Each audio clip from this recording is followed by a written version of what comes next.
जय हिंद दोस्तों, मैं विकास अग्निहोत्री आपका स्वागत करता हूं अपने यूट्यूब चैनल नॉलेज विजर पर। दोस्तों आज मैं आपके लिए लेकर आया हूं जनरल नॉलेज के 51 लीनियर क्वेश्चन जो आपको सभी तरह की प्रतियोगी परीक्षाएं, वो एनटीपीसी, एसएससी या यूपी टेट, सुपर टेट, किसी भी तरह का प्रतियोगी एग्जाम परीक्षा हो तो आपको उसमें हेल्पफुल होगी।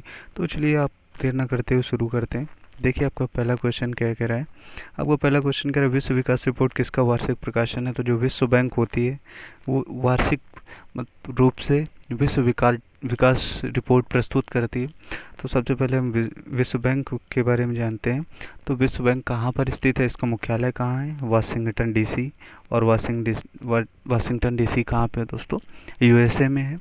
और इनके अगर वर्तमान अध्यक्ष पूछे जाए तो डेविड मालपास हैं, ठीक है ना दोस्तों। तो याद रखना है और नोट भी कर लेना, अगर आपको नोट करने में याद होता है चीज़ें तो याद रखना। तो विश्व बैंक का मुख्यालय कहाँ पे है, वाशिंगटन डीसी में।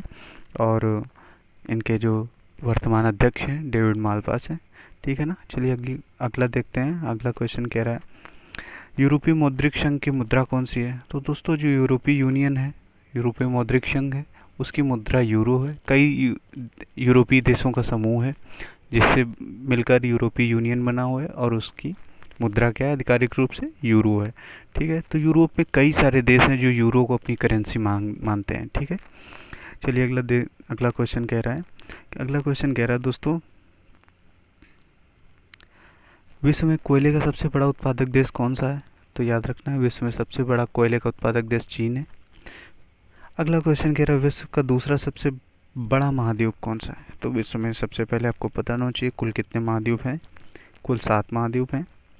और सबसे बड़ा महाद्वीप की बात किया जाए तो दोस्तों सबसे पहले तो एशिया महाद्वीप है जो सबसे बड़ा महाद्वीप है। और अगर इसमें क्वेश्चन में पूछा कि दूसरा सबसे बड़ा महाद्वीप तो अफ्रीका, याद रखना है। चलिए अगला क्वेश्चन देखते हैं।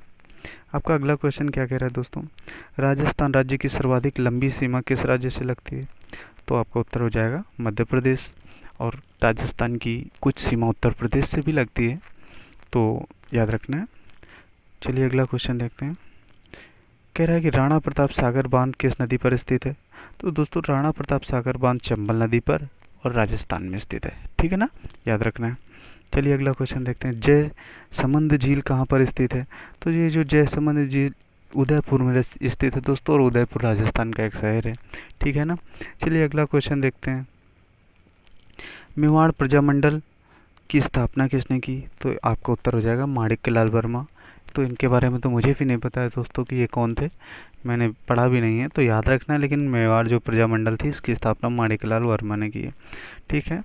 आगे देखिए, भील पुरुष अपने बालों को ढकने के लिए सिर पर जो पहनते हैं उसे क्या कहते हैं। तो उसे पात्या कहते हैं, ठीक है ना दोस्तों, याद रखना है। आगे देखिए, भील लोग होते हैं, भील जनजाति जो होती है, भीलों द्वारा विवाह के अवसर पर जो नृत्य करते हैं उसे क्या कहते हैं। तो उसे नेजा कहते हैं, ठीक है ना। चलिए अगला क्वेश्चन देखते हैं। राजस्थान में त्योहारों का आगमन किस त्यौहार से माना जाता है। तो वैसे भी जो हिंदू लोग होते हैं, हिंदू समुदाय के लोग होते हैं, उनका क्या होता है, जो सावन माह होता है, श्रावण माह के तीज से इनके यहाँ त्योहारों का आगमन माना जाता है, ठीक है ना। तो राजस्थान में जो त्योहारों का आगमन कब से माना जाता है, श्रावण माह की तीज से माना जाता है, ठीक है ना दोस्तों। चलिए देखिए अगला क्वेश्चन कह रहा है थेवा कला के लिए प्रसिद्ध परिवार कौन सा है। तो दोस्तों थेवा एक कला है और ये सोनी परिवार जो होता है, सुनार लोगों को सोनी बोला जाता है शायद, तो ये सोनी परिवार होता है, ये क्या कहते हैं, थेवा कला के लिए प्रसिद्ध माना जाता है। चलिए अगला क्वेश्चन देखते हैं। राजस्थान में ब्लू पॉटरी का सर्वाधिक विकास किसके शासनकाल में हुआ। तो जो राजा राम सिंह थे, इनके शासनकाल में ब्लू पॉटरी का सर्वाधिक विकास हुआ, ठीक है ना दोस्तों। अब देखिए अगला क्वेश्चन कह रहा है मुहर्रम के अवसर पर प्रयोग में किया जाने वाला प्रसिद्ध वाद्य यंत्र कौन सा है। तो दोस्तों मुहर्रम के बारे में जान लेते हैं। तो मुहर्रम मुस्लिम समुदाय का एक पवित्र त्यौहार है, ठीक है ना दोस्तों। और तो इसमें से जो एक वाद्य यंत्र प्रयोग करते हैं मुस्लिम समुदाय के लोग, वो कौन सा, तो वो ताशा होता है, ठीक है ना, याद रखना है। चलिए अगला क्वेश्चन कह रहा है गैर नृत्य किस त्यौहार पर किया जाता है। तो दोस्तों जो गैर नृत्य होता है वो किस त्यौहार पर, होली पे किया जाता है। चलिए अगला क्वेश्चन देखते हैं। अगला क्वेश्चन कह रहा है कैला देवी का विश्व प्रसिद्ध मंदिर राजस्थान के किस जिले में स्थित है। तो दोस्तों बहुत ही प्रसिद्ध मंदिर है कैला देवी का, और राजस्थान के किस जिले में स्थित है। करौली राजस्थान में स्थित है। याद रखना, बहुत इंपॉर्टेंट क्वेश्चन बनता है ये कि कैला देवी का मंदिर राजस्थान के किस जिले में, करौली जिले में स्थित है। ठीक है, अगला क्वेश्चन देखते हैं दोस्तों। अगला क्वेश्चन क्या है, रामदेव जी मेले का प्रमुख नृत्य कौन सा है? तो रामदेव जी मेला लगता है और इसका प्रमुख नृत्य कौन सा है? तेरह ताली। तेरह ताली जो नृत्य है, जो रामदेव मेले का प्रमुख नृत्य होता है। चलिए अगला क्वेश्चन देखते हैं। इम्पोर्टेंट क्वेश्चन है, पूछ रहा है कि भारत में रक्षा बलों का सर्वोच्च कमांडर कौन होता है? तो भारत में रक्षा बल कौन कौन से? भारतीय वायुसेना, ठीक है ना, Indian air force, Indian army, Indian navy, ठीक है ना दोस्तों। ये तीन सेनाएं होती हैं और इनके तीनों के अलग अलग अध्यक्ष होते हैं। एडमिरल होते हैं, वायुसेना अध्यक्ष होते हैं, थल सेना अध्यक्ष, और जो नेवी होती है उसके एक अध्यक्ष होते हैं, उन्हें एडमिरल बोलते हैं। अब कह रहे हैं कि इन तीनों का जो सर्वोच्च कमांडर कौन होता है? तो दोस्तों इन तीनों का जो सर्वोच्च कमांडर होता है वो कौन होता है? राष्ट्रपति होता है, याद रखना। चलिए अगला क्वेश्चन देखते हैं दोस्तों। आपका अगला क्वेश्चन कह रहा है कि लोकसभा और राज्यसभा की संयुक्त बैठक की अध्यक्षता कौन करता है? तो जब राष्ट्रपति महोदय हमारे होते हैं, जो लोकसभा और राज्यसभा की संयुक्त बैठक को बुलाते हैं, तो क्या होता है कि लोकसभा और जो संयुक्त बैठक की अध्यक्षता कौन करता है? तो कौन करता है? लोकसभा का जो अध्यक्ष होता है वो संयुक्त बैठक की अध्यक्षता करता है। इंपॉर्टेंट क्वेश्चन है दोस्तों, कई बार पूछा गया है, ठीक है ना। चलिए अगला क्वेश्चन देखते हैं। आपका अगला क्वेश्चन कह रहा है मैक मोहन रेखा जो है वो किसके बीच का सीमांकन करती है? तो अभी सब लोगों को पता होगा, हाल ही के दिनों में भारत और चीन के बीच में विवाद चल रहा है। वो तो ये जो मैक मोहन रेखा है दोस्तों, ये भारत और चीन के बीच में सीमांकन करती है, सीमा जो है सीमा का बंटवारा करती है। तो भारत और चीन के बीच जो बंटवारा है सीमा का, मैकमोहन रेखा निर्धारण करती है। और अगर पूछा जाए कि भारत और पाकिस्तान के बीच की जो सीमा का निर्धारण कौन सी रेखा करती है, तो याद रखना है जो इंडिया और पाकिस्तान के बीच में जो सीमा का निर्धारण करती है वो कौन सी है? रेड क्लिफ रेखा, याद रखना है, रेड क्लिफ रेखा। ठीक, चलिए अगला क्वेश्चन देखते हैं दोस्तों। आपका अगला क्वेश्चन कह रहा है सूर्य की सतह का तापमान लगभग कितना होता है? तो सूर्य की सतह का तापमान कितना होता है दोस्तों? लगभग 6000 केल्विन के आसपास का होता है, या 5800 कह सकते हैं उसको। तो 5500 से 6000 के बीच का होता है, ठीक है ना। तो वैसे भी सूर्य का तापमान इतनी दूर कौन नापने जाता है कि एग्जैक्ट बता दे, तो लगभग आपको 5500 से 6000 केल्विन के बीच में होता है, ठीक है। चलिए अगला क्वेश्चन देखते हैं। सूर्य में कौन सा परमाणु ईंधन होता है?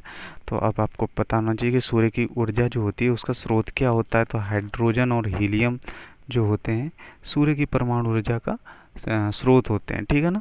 तो हाइड्रोजन होता है। चलिए अगला क्वेश्चन देखते हैं दोस्तों। अगला क्वेश्चन कह रहा है प्रकाश वर्ष किसकी इकाई है? तो जो प्रकाश वर्ष होता है दोस्तों वो दूरी की इकाई है, ठीक है ना, याद रखना है। प्रकाश वर्ष किसकी इकाई है? दूरी की इकाई है। अब प्रकाश वर्ष की अगर डिफिनीशन बता दूं दोस्तों, तो एक वर्ष में सूर्य के प्रकाश द्वारा चली गई कुल दूरी को हम प्रकाश वर्ष कहते हैं, ठीक है ना। चलिए अगला क्वेश्चन देखते हैं। भारत पहला कृत्रिम उपग्रह कौन सा था? तो दोस्तों जो मानव इतिहास में पहली बार कृत्रिम उपग्रह जो स्पेस में भेजा गया वो कौन सा था? स्पुतनिक था। और ये किसका था? रूस ने पहली बार कृत्रिम उपग्रह बनाया था जिसका नाम क्या था? स्पुतनिक था, ठीक है दोस्तों। चलिए अगला क्वेश्चन कह रहे हैं भारत कौन से भारतीय राजा के समय ईस्ट इंडिया कंपनी इंग्लैंड में स्थापित हुई? ठीक है ना। तो सबसे पहले आपको पता होना चाहिए कि ईस्ट इंडिया की कंपनी की स्थापना कब हुई। तो ईस्ट इंडिया कंपनी की स्थापना कुछ जो ब्रिटिश व्यापारी थे उन्होंने की थी, ब्रिटेन में की थी या इंग्लैंड में की थी। तो ये 1600 ईस्वी के आसपास की बात है। और तब भारत में किसका शासन था? अकबर का शासन था, ठीक है ना दोस्तों। और अकबर की मृत्यु कब हुई? 1605 ईस्वी में। और इसके बाद जहांगीर आए, ठीक है ना। तो जब अंग्रेज वहाँ से इंग्लैंड से भारत आए तब यहाँ पे किसका शासन था? अकबर का शासन था, याद रखना है। चलिए अगला क्वेश्चन देखते हैं दोस्तों। देखिए अगला क्वेश्चन कह रहा है कि किस ब्रिटिश प्रधानमंत्री के समय भारत स्वतंत्र हुआ? तो भारत कब स्वतंत्र हुआ था आपको सबको पता होगा, 1947 में। और तब ब्रिटेन में या ब्रिटिश कौन सा प्रधानमंत्री ब्रिटिश प्रधानमंत्री था? तो जो क्लीमेंट एटली नाम का एक व्यक्ति था वो कौन था? ब्रिटिश का ब्रिटेन का प्रधानमंत्री था। ठीक है, याद रखना है। चलिए अगला क्वेश्चन देखते हैं। अगला क्वेश्चन कह रहा है कि किस वर्ष भारत छोड़ो आंदोलन हुआ। तो दोस्तों याद रखना है कि ये जो भारत छोड़ो आंदोलन की शुरुआत कब हुई थी, 1942 में हुई थी।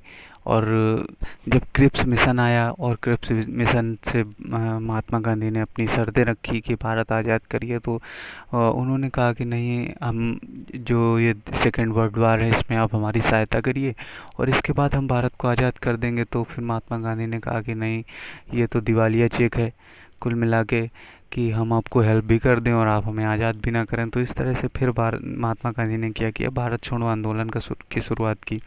ठीक है ना। चलिए आगे देखते हैं। किस वर्ष भारतीय राष्ट्रीय कांग्रेस का गठन हुआ। तो दोस्तों भारत इंडियन नेशनल कांग्रेस सभी को पता होना चाहिए, इम्पोर्टेंट क्वेश्चन है।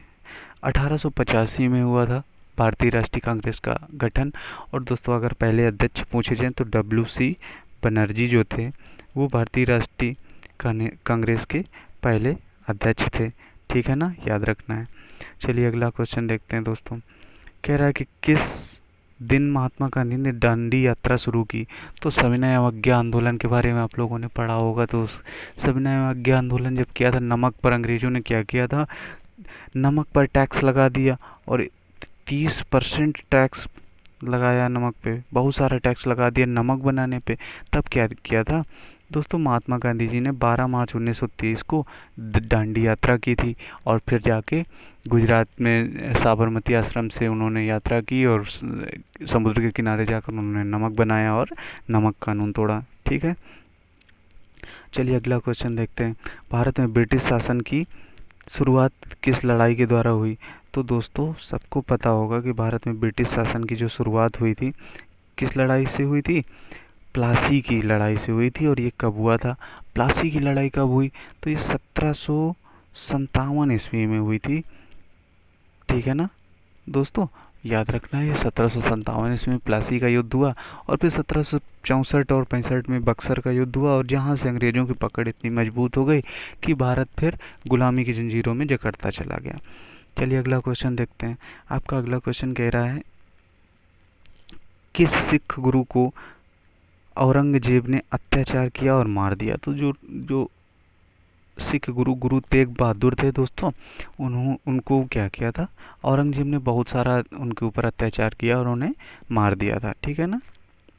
चलिए अगला क्वेश्चन देखते हैं। अब देखिए अगला क्वेश्चन क्या कह रहा है।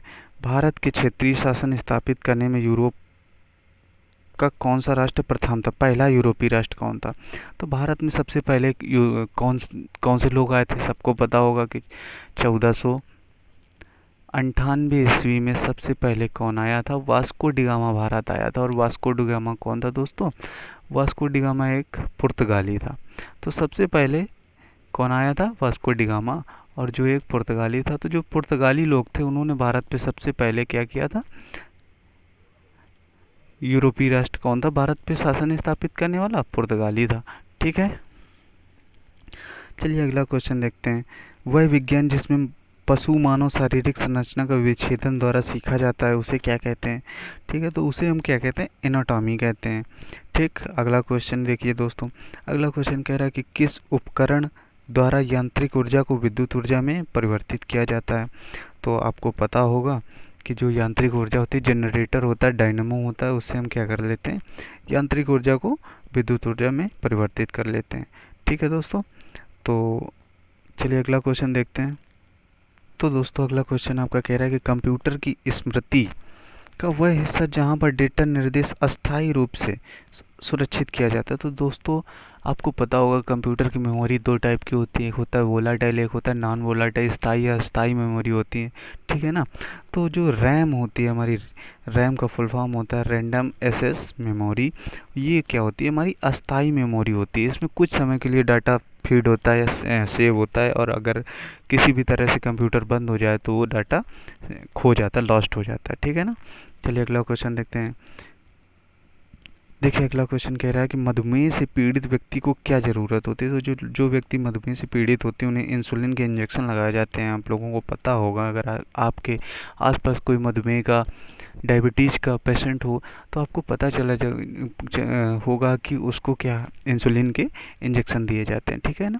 चलिए अगला क्वेश्चन देखते हैं। रिएक्टर पैमाने पे किसे मापा जाता है। तो जो रिएक्टर पैमाना होता है दोस्तों, भूकंप की तीव्रता को मापता है, याद रखना है आपको। रिएक्टर पैमाने से किसको, भूकंप की तीव्रता को नापते हैं।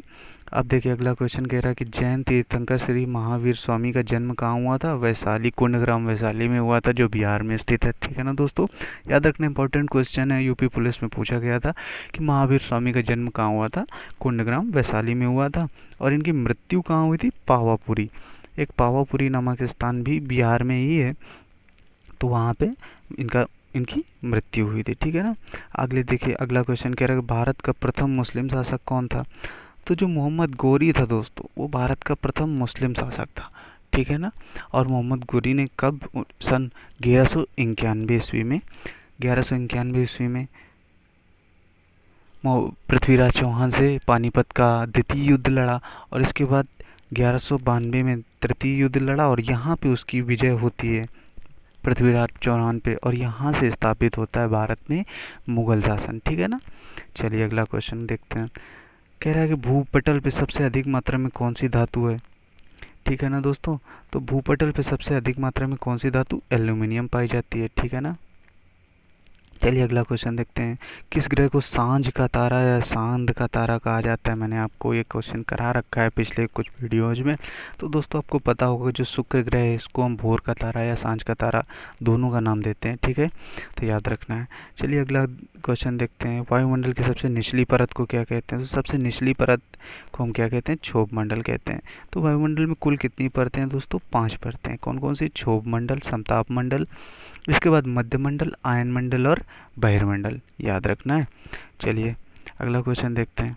विश्व में प्रथम महिला प्रधानमंत्री कौन थी। तो दोस्तों जो याद रखना है, श्री मावो भंडारा नायके, ये विश्व की पहली महिला प्रधानमंत्री थी, और ये कहाँ की, श्रीलंका की प्रधानमंत्री थी। बहुत ही इंपॉर्टेंट क्वेश्चन बनता है कि ये विश्व की पहली महिला प्रधानमंत्री कहाँ की, श्रीलंका की बनी थी, ठीक है ना। आगे देखिए अगला क्वेश्चन कह रहा है पृथ्वी को एक अक्षांश घूमने में कितना समय लगता है। तो दोस्तों जब पृथ्वी एक अक्षांश से दूसरे अक्षांश में घूम जाती है तो कुल 4 मिनट का अंतर आता है, ठीक है ना, तो 4 मिनट का समय लगता है। चलिए अगला क्वेश्चन देखते हैं। भारतीय राष्ट्रीय कांग्रेस की प्रथम महिला अध्यक्ष कौन थी, ठीक है ना। तो जो भारतीय राष्ट्रीय कांग्रेस की प्रथम महिला अध्यक्ष कौन थी दोस्तों, एनी बेसेंट थी, और ये कब बनी थी, 1916 में बनी थी, याद रखना है, ठीक है ना। चलिए देखते हैं अगला क्वेश्चन क्या कह रहा है। योजना आयोग को किस वर्ष स्थापित किया गया। तो जब भारत आज़ाद हो गया दोस्तों तब हमारे यहाँ योजना आयोग का गठन हुआ, तो यही योजना आयोग का गठन हुआ। चलिए अगला क्वेश्चन देखते हैं। किस वर्ष बैंकों का राष्ट्रीयकरण किया गया था। तो दोस्तों हमारे यहाँ भारत में कितनी, 14 बैंकों को मिलाकर जो इनको एक राष्ट्रीयकरण किया गया था 1969 में, याद रखना, ठीक है ना। स्वतंत्रता के लिए लंबी यात्रा पुस्तक किसकी आत्मकथा है। तो दोस्तों जो स्वतंत्रता के लिए लंबी यात्रा किसकी आत्मकथा है, नेल्सन मंडेला जी की आत्मकथा है, और ये दक्षिण अफ्रीका, साउथ अफ्रीका के राष्ट्रपति भी रह चुके हैं और बहुत ही महान व्यक्तित्व थे, ठीक है ना। चलिए अगला क्वेश्चन देखते हैं। राज्यसभा का अध्यक्ष कौन होता है। मैंने अभी कल के वीडियो में आपको बताया था कि राज्यसभा का सभापति या अध्यक्ष कौन होता है, उपराष्ट्रपति होता है, ठीक है ना दोस्तों। तो दोस्तों ये थे 51 लीनियर क्वेश्चन, तो ये जो आपको बहुत ही हेल्पफुल होंगे। तो चलिए कल मैं आपको अगले वीडियो में आगे के 50 क्वेश्चन कराऊंगा, ठीक है ना दोस्तों। तो तब तक के लिए धन्यवाद। अगर आपको वीडियो पसंद आई हो तो लाइक करें, शेयर करें, और प्लीज़ चैनल को सब्सक्राइब करें ताकि मैं इसी तरह की वीडियो आपके लिए बनाता रहूं। बहुत बहुत धन्यवाद।